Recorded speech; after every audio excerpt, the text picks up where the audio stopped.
Adam dan istri Manto bertengkar, ada sepasang tangan yang menarik tangan Adam. Ketika Adam berbalik untuk melihat siapa yang telah menarik tangannya, ternyata itu mertuanya sendiri. Pak Tugimin datang untuk membawa menantunya pulang sebelum terjadi keributan besar di sana. Saat perjalanan pulang, Pak Tugimin memperingatkan Adam bahwa menuduh seseorang tanpa bukti hanya akan memperkeruh suasana. Perasaan Adam berkecamuk, tetapi di saat itu ia memilih mengalah dan menuruti perkataan mertuanya untuk segera pulang. Sesampainya di rumah, Pak Tugimin meminta Adam untuk segera tidur karena hari sudah sangat larut. Adam hanya mengangguk, walaupun pikirannya masih terfokus pada sosok makhluk itu. Paginya, terjadi kegemparan di rumah mereka. Bu Ina terlihat gerasak-gerusuk seperti sedang mencari sesuatu. Ia membuka laci-laci, membuka lembaran-lembaran buku. Bahkan ia membungkuk untuk melihat sesuatu di bawah meja. Pak Tugimin yang sedang sarapan bersama Adam dan Lasmi bertanya apa yang sedang dicari Bu Ina. Bu Ina mengatakan bahwa ia telah kehilangan uangnya. Pak Tugimin bertanya, memangnya di mana Bu Ina menyimpan uang tersebut? Dan Bu Ina mengatakan kalau ia merasa yakin ia telah menyimpan baik-baik uangnya di dalam lemari baju. Tetapi pagi ini, ketika ia ingin mengambilnya untuk membeli sesuatu, uang itu sudah raib entah kemana. Bu Ina sudah mencari ke sudut-sudut rumah, tapi hasilnya nihil. Uang itu tetap tak ketemu. Jika ini ulah maling, kenapa keadaan rumah baik-baik saja? Bahkan tidak ada tanda-tanda penjebolan baik di pintu maupun jendela yang menandakan bahwa seseorang telah memaksa masuk ke dalam. Mereka berempat termenung. Semuanya diam 1000 bahasa. Tetapi di dalam hati mereka mengerti bahwa ini bukan kebetulan semata. Pak Tugimin menenangkan Bu Ina dan memintanya untuk mengikhlaskan uang tersebut. Ia berjanji akan segera menggantinya. Malam pun datang. Jam menunjukkan pukul 11 malam. Saat itu, Lasmi sudah tidur. Sedangkan Adam dan kedua mertuanya sedang duduk mengobrol berbicara tentang keanehan-keanehan yang terjadi akhir-akhir ini. Namun tiba-tiba terdengar suara kegaduhan dari belakang rumah. Sepertinya kali ini bukan suara kaki binatang. Itu seperti suara benturan keras yang terjadi berulang-ulang. Ada sesuatu yang menabrakkan dirinya ke dinding rumah mereka. Tanpa berpikir panjang, Adam kembali meraih golok mertuanya. Sambil menggenggam erat-erat golok tersebut, Adam keluar rumah. Di dekat dinding dapur, ia melihat seekor anjing hitam besar berdiri dalam diam. Tubuhnya menempel ke tembok. Tubuhnya tegak dengan mata merah menyala. Ia diam dan tidak dalam posisi menyerang. Ia seperti mengawasi keadaan. Adam yang sedang berusaha keras menahan amarahnya, pelan-pelan maju dengan golok yang masih tergenggam erat di tangannya. Namun, sebelum ia sempat bergerak lebih jauh, anjing itu mendadak melompat dan berlari ke arah gang. Dengan nafas terengah, Adam terus mengejarnya. Sedangkan Pak Tugimin menyusul dari belakang. Sambil berlari, Pak Tugimin berteriak, memperingatkan Adam untuk tidak bertindak ceroboh. Tapi malam itu, emosi Adam sulit dikendalikan. Dan sepertinya siapapun akan sulit menghentikannya.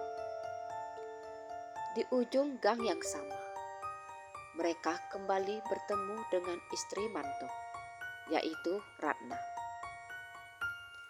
Saat itu, Ratna berdiri di bawah pohon mangga. Ia menatap Adam dan Pak Tugimin dengan tatapan marah. Ketegangan mulai terasa. Tetapi ketika Adam ingin mendekati Ratna, tahu-tahu mereka dikejutkan dengan seseorang yang berteriak memanggil.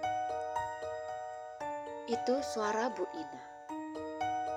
Ia meminta Adam dan Pak Tugimin untuk segera pulang. Ada apa ini? Batin Adam dalam hati. Dan sebelum pertanyaan itu terjawab, Pak Tugimin menarik tangan Adam dan pergi dari sana, meninggalkan Ratna yang masih menatap marah. Ketika mereka sampai di rumah, ternyata Lasmi sedang menahan sakit di perutnya. Adam memeluk istrinya dan bertanya ada apa. Sepertinya Lasmi akan melahirkan, kata Bu Ina. Tetapi Lasmi menggelengkan kepalanya. Ia berkata kalau ia merasa hanya ingin seperti buang air besar. Lasmi kemudian menuju ujung dapur, di mana di sana terdapat kamar mandi. Tetapi beberapa menit kemudian, mereka dikagetkan dengan suara teriakan Lasmi dari kamar mandi. Adam langsung berlari dan mendobrak pintu. Tetapi ketika pintu terbuka, Adam melihat istrinya terduduk di lantai kamar mandi dengan tubuh yang bergetar hebat. Adam menggotong tubuh istrinya dan bertanya ada apa. Lasmi mengatakan, ketika ia ingin buang hajat, ia melihat penampakan pocong.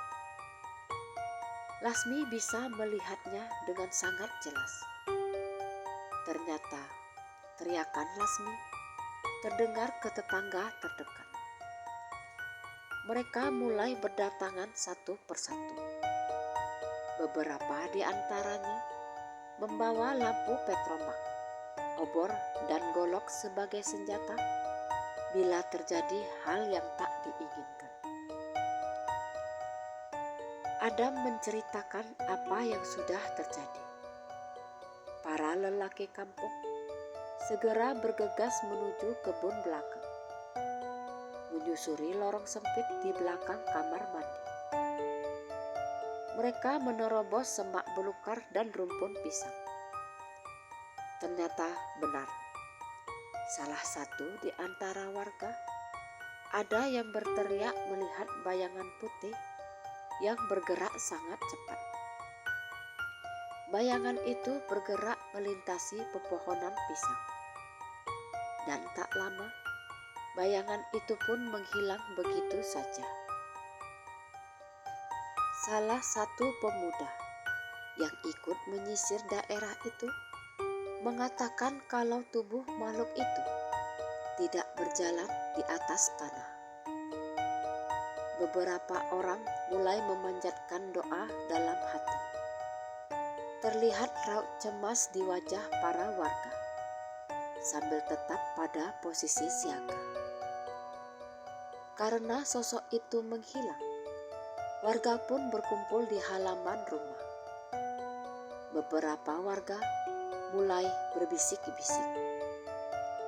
Dan di antara bisik-bisik itu, terdengar nama Manto disebutkan dengan segala tindak tanduk yang mencurigakan.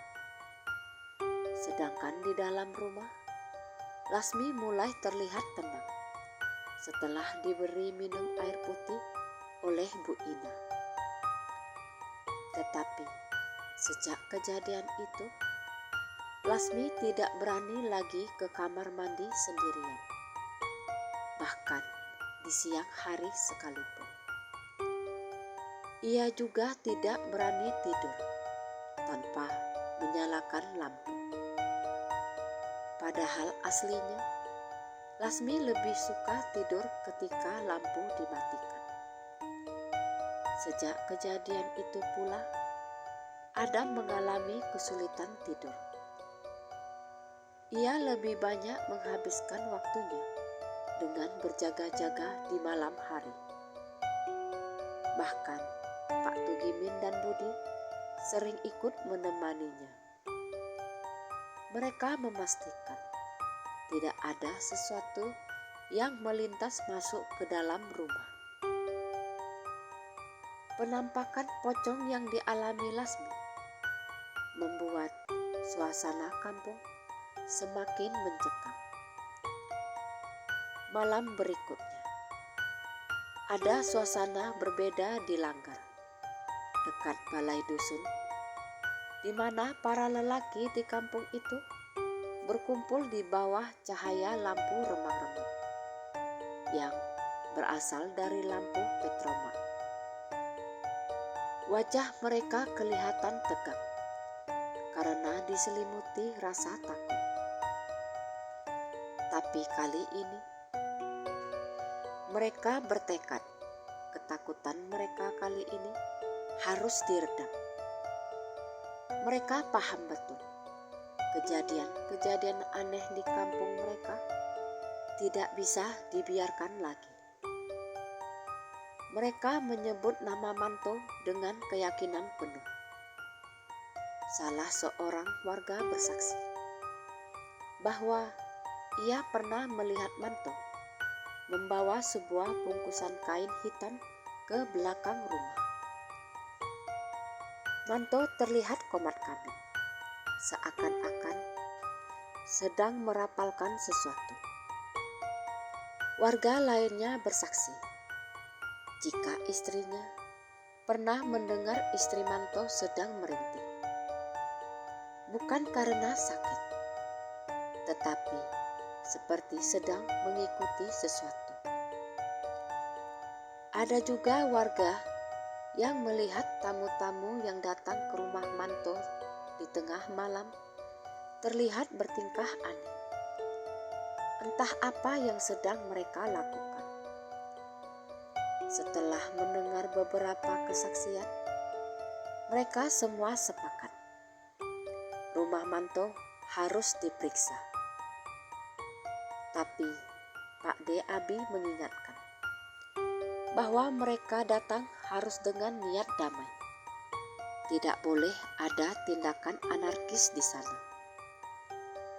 Warga pun setuju dengan permintaan Pak D. Lalu beramai-ramai mereka pun mendatangi rumah Manto. Tetapi sesampainya di sana, mereka dikejutkan dengan suasana rumah yang sangat sepi. Tidak ada pergerakan, apalagi suara di sana. Pintu depan tertutup, tapi terlihat tidak terkunci. Beberapa jendela terbuka sehingga gorden di dalamnya bergoyang-goyang terhembus angin malam. Beberapa warga merasakan hawa panas keluar dari dalam rumah. Ketika warga masuk, ruangan itu kosong, seakan-akan ditinggalkan secara terburu-buru. Bahkan ada beberapa barang yang ditinggalkan begitu saja, seperti tikar, piring kotor, dan beberapa kursi dan meja. Tidak ada orang di sana. Bahkan sepeda motor Manto tidak kelihatan wujudnya. Rumah itu terasa hampa, tetapi ada aura horor di dalamnya. Terlihat ada satu kamar di bagian belakang yang tertutup dan dikunci dengan gembok besar. Warga pun berusaha membukanya dengan cara mendobrak kamar tersebut. Dan begitu kamar itu terbuka, bau menyengat langsung menyergap hidung mereka. Di dalamnya terdapat pertanda yang tidak bisa disangkal lagi sebagai aktivitas ritual gaib. Di lantai kamar terlihat adanya bekas pembakaran dupa dan kemenyan. Ada beberapa potongan kain hitam, bunga melati yang sudah mengering, dan ada sebuah baki yang terbuat dari tanah liat yang berisi rambut, serpihan kuku, dan paku yang sudah berkarat. Mereka juga melihat ada simbol-simbol aneh yang ditulis pakai kapur. Beberapa di antara mereka ada yang tak tahan, lalu memilih keluar sambil mengelus dada dan menggeleng-gelengkan kepalanya, tanda tak percaya. Setelah kengerian yang mereka saksikan, Pak D meminta mereka untuk segera keluar dan menyegel rumah tersebut. Esoknya, kepala dusun mengumumkan bahwa rumah tersebut akan dibiarkan kosong dan tidak boleh ada warga yang mendekatinya. Kecuali rumah itu sudah dilakukan pembersihan spiritual. Sejak kepergian Manto dan istrinya, tidak ada lagi cerita mengenai penampakan makhluk aneh. Tidak ada lagi pocong, kuntilanak, hewan aneh, ataupun suara-suara misterius yang mengganggu. Bahkan, hawa di kampung terasa lebih hangat dan bersahabat. Aktivitas di kampung itu pun berjalan normal seperti biasanya. Tetapi kali ini, warga menjalankannya dengan wajah penuh ceria. Walaupun warga kampung lebih merasa aman, tetapi ketegangan tetap terjadi di rumah mertua Adam. Lasmi semakin menunjukkan gejala akan melahirkan. Beberapa hari kemudian, Lasmi pun melahirkan seorang bayi laki-laki yang tampan. Tangisannya yang nyaring terdengar sangat merdu di telinga Adam. Akhirnya, ia menjadi seorang ayah setelah melewati hari-hari yang penuh dengan kecemasan karena ulah Manto dan Ratna. Adam pun menamai bayinya dengan nama Tegar. Beberapa warga yang mendengar berita kelahiran berbondong-bondong datang ke rumah mertua Adam. Ada yang membawa perlengkapan bayi, gula, teh, sabun, dan jamu untuk memulihkan tenaga Lasmi setelah lahiran. Setelah kelahiran Tegar, Adam dan Lasmi memutuskan akan tinggal di kampung saja. Lasmi berkeinginan berjualan sarapan pagi di rumah orang tuanya. Sedangkan Adam sudah mendapat tawaran dari Pak D. Abi untuk membantunya menggarap sawah. Lalu, bagaimana kabar Manto dan istrinya? Sejak saat itu, keberadaan mereka berdua masih menjadi misteri di kampung mereka. Tidak ada yang tahu di mana mereka sekarang. Sedangkan rumah Manto dibiarkan kosong begitu saja. Papan peringatan pun dipasang di sana sebagai pertanda terlarangnya tempat tersebut untuk dimasuki warga.